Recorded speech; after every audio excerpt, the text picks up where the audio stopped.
po, Aling Gigi. Thank you po. Uy! Uy! Ang bira naman, oh. Leo, bulag ka ba? Ako ba yung bulag? Nalaglag mo nga, oh. Nabutas pa, oh. Ikaw nga hindi nakatingin, eh. Oh, ako pa hindi nakatingin. Ikaw nga yung bumangga sa akin, ha? Ano nga kung bumangga sa'yo, B-boy? Alam mo, B-boy, wala ka na ba talaga nagagawa matino dito? Sa Bukal Liwayway? Ha? Wow, hoy pre, hindi porket dayo ako dito, gaganyan-ganyan mo na ako, ha? Mapalag din to, Brad. Hoy! Anong nangyayari dito, ha? Ano to, ha? Kalma!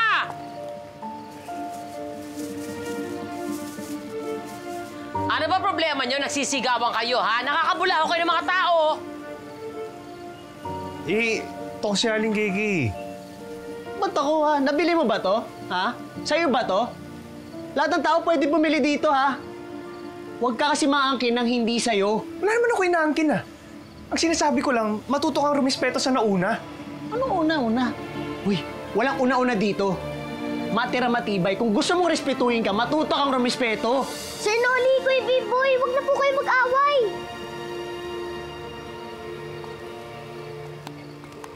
Teka nga, yung dam pa ba pinag-uusapan dito o si Kakay, ha? Kasi kung nag-aaway kayo dahil sa babae, pag-uuntugin ko at pagkapektosan ko kayo, ha?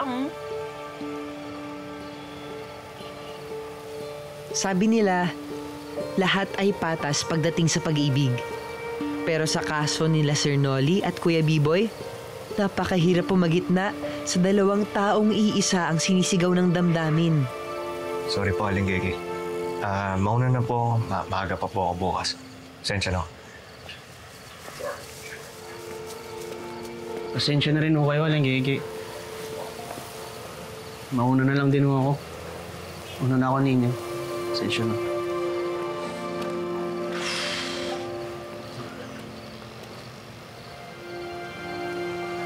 Ang galing mo po, Mamay. Napaawat mo po sila. Pero bakit po ba sila nag-aaway? Sabi niyo po dahil kay Ate Kakay, pero bakit bigla na siya yung naging dahilan?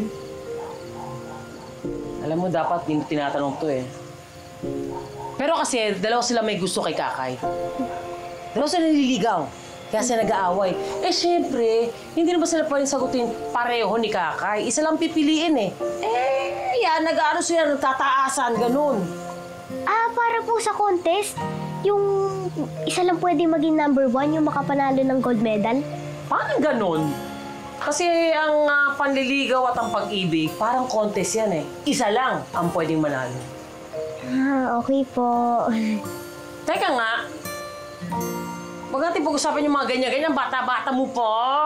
Ang bata-bata mo pa at gabi na kaya natin matulog. Importante dyan, mag-aral ka para ikaw makuha ng gold medal. Tama na yung mga love-love na yung ligaw-ligaw mo. Okay po.